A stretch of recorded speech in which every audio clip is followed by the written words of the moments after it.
Fitness. I'm your head coach, Grant. Today I'm joined by Sarah. Sarah was with us last session and showed us a core workout for beginners, and she went over some of the basics and some really good tips to get your core engaged before you hit your abs, your obliques and your lower back when you're training your core.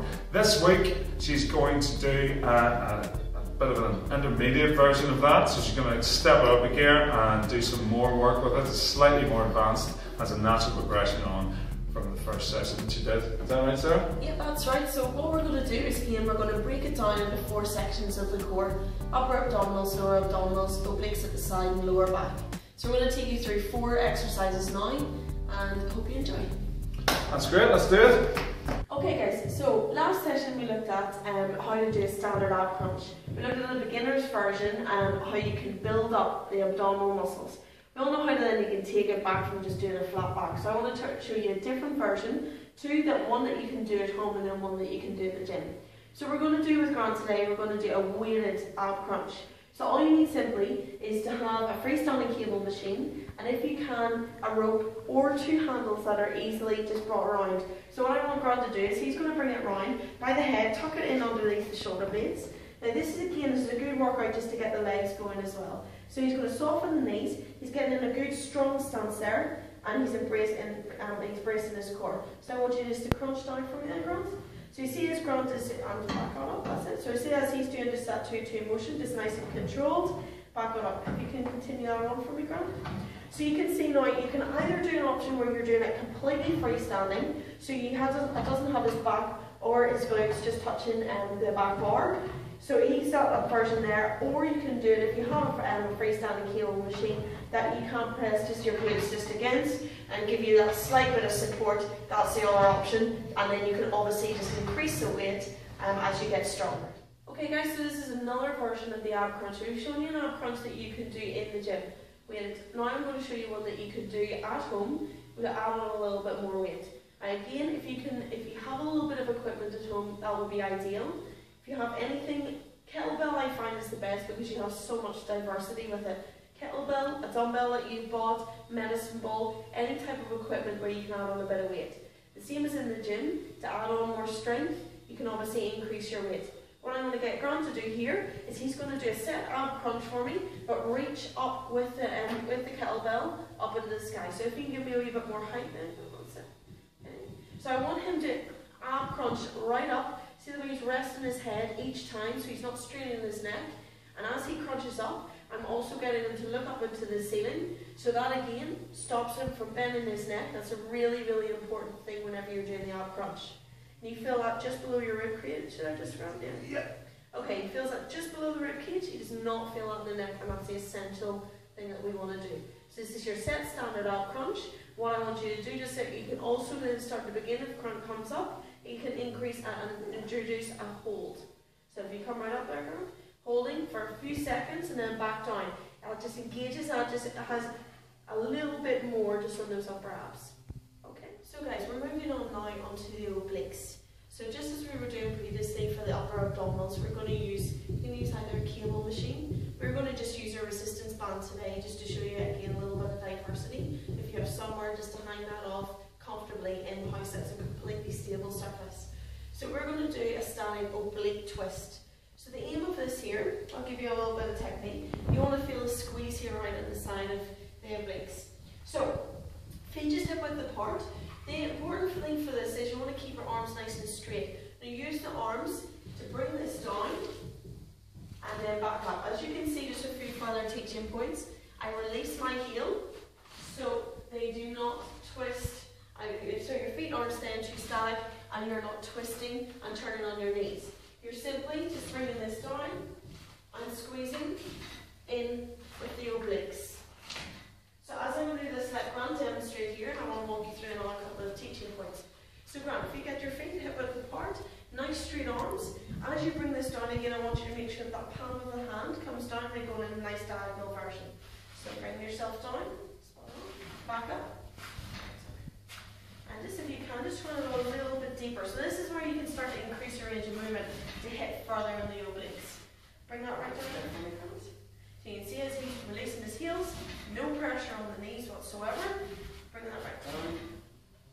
And can you feel that just in the sides of the stomach?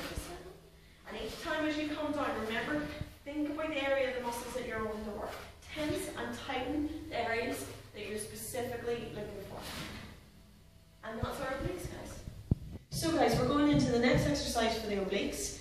From what we've done there, we've done a standing oblique twist. What we're going to do now is another version that you can either do at home or continue on in the gym.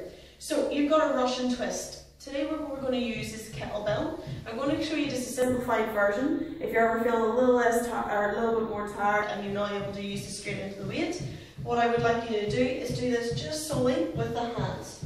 So just using your own body weight. Now whenever you're doing this Russian twist, I do not want you to feel this at all in the lower back. Now I'm going to get Grant just to go back. I know that he is a little bit stronger again. So see the way Grant is able to lean a little bit further back.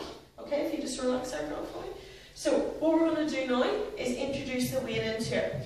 A couple of other things that you can do just to make this slightly harder is by lifting the legs off the ground. You can either cross them over or just keep them straight together. I find crossing them over just gives you a little bit more stability. And also if you get a little bit of movement and the knees going in the opposite direction, I find that again it gives it a little bit of an extra pinch down of the obliques and get more of them worked. So what we're going to do, start off, just simply holding the kettlebell, just nice and steady, just close into the body. What you want to do is just bring this to the side, then the other side. Just continue that on. Okay, so as you can see, Grant's bracing his core, so he's not allowing his back to feel it and not letting his shoulders drop back. One thing we don't want to see then is hunching the shoulders over. Maintain good posture the whole time. Taking it to the next level now then, Grant, if I can get you just to simply cross your feet over, and then you just give me a little bit more, and a little bit movement of the legs, and that's simply just a harder version of our Russian twist. Moving on now to our lower abdominal muscles. So lower abs just above the upper here, just above the waistline. So what we're going to do is compare to last session, whenever we were talking again about making sure that your back is flat down onto the ground. We're going to take it on to the next level. We started off with single leg raises. Now we're going to go to a double leg raise and we're going to add on a kick up. So we're going to start off with the most regressed version today. Grant's hands are just tucked right by his side, if he needs to, just a little bit under his glutes to give him a good stability. If I can get you both legs just starting off, then raise that right up into the air like that. So this is the simplified version. This is just simply your double leg raise. Notice how you keep both legs completely steady and his back is not raising whatsoever off the ground. But I want you to introduce then, Grant, as you come up to the top, a slight lift in the glutes. That's it, nice control. So you see as Grant comes back down, he's keeping it slow, keeping it controlled. We don't want any fast movements here. Okay, Grant, just relax there for me.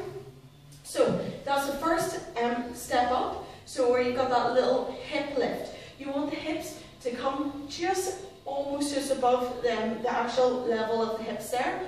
Not so they're coming the whole way right round towards the head. You want to keep it controlled so it's just slowly working the upper and the lower abs. What I want you to do now, Grant, is by making it just a little bit harder, all he needs to do is bring his hands further away from the back.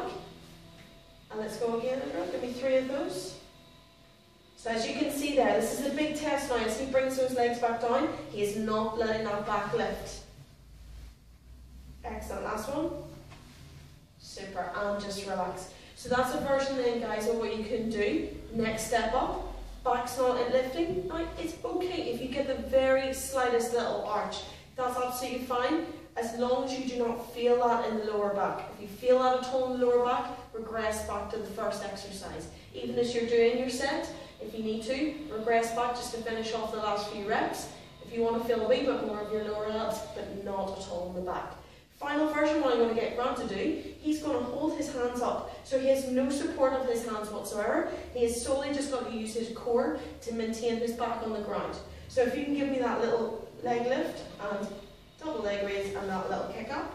So this is, as you're on your way down, is your big point. You've got to watch to make sure that you don't shift down the mat and full control. And that's our lower abs then, guys. So moving on finally, guys, then to the lower back. So again, last session we showed you just a nice simplified version of how you can just get squeeze in and start that initially working that lower back. We want to push again, as Grant, you can see there, was able to do really tough exercises there on his lower abs, and he's able to do that because of the strength of his lower back. So we're going to show you again the next progression on. This simply done. Now you get again in the gym, sometimes you can find incline benches. We're going to simply use the ball here. So by doing here, Grant's just placing his abdominal muscles just on the ball. He's gripping there just in with his feet, any surface that he can get a little bit of grip on, just any pole, whatnot. Okay? As he brings that back up. You can see that he's getting that back extension. If you want to regress, you can simply bring the hands down by the sides. Hands down by the sides, doing the exact same exercise, just to take that a little bit easier. You can simply then progress, hands to the temples, or progress again by using a slight plate, holding the plate just like in front, or dumbbell or your kettlebell that you have. So next version, then I'm going to get Grant just to straighten out his legs. So he's still resting on the ball, nice straight legs. So he's taking again the pressure off the knees. Pressure off the knees. He's going to do the exact same thing, holding on to the temples. And can you feel that, Grant, the way that's just giving that little bit of an extra squeeze? Yeah. Yeah. As well, he's controlling, remember guys, control your breathing as you're doing this. Making sure that you're getting the inhale and the exhale whenever you're coming down. Okay, so harder version just again is all Grant simply needs to do is bring that ball further down his legs. So he's taking all the weight onto his lower back. So he's just pushing that on further so he can feel that squeeze in the lower back. And that's the final exercise that we have, guys, for lower back. And that's our intermediate exercises for the core. Right guys, that was part 2 of Sarah's core workouts. That's the second session where we advanced from beginners up to intermediate and took it to the next level, okay? I for one found that really educational and really helpful, and the way you've explained it makes a lot of sense, and it pieces it together nicely so that if you're a beginner you can come in and stage it up nicely. I think a lot of people advance too quickly in these exercises. They read it in the magazine without ever seeing it done properly or getting proper coaching techniques. So thank you very much, Sarah, for that. It was really good. Hope to have you back for the next session. We'll take it on to another level and go up to an advanced version. So thanks again, guys. Have a go at that. Give us your feedback. Let us know. And you too can train like the gods.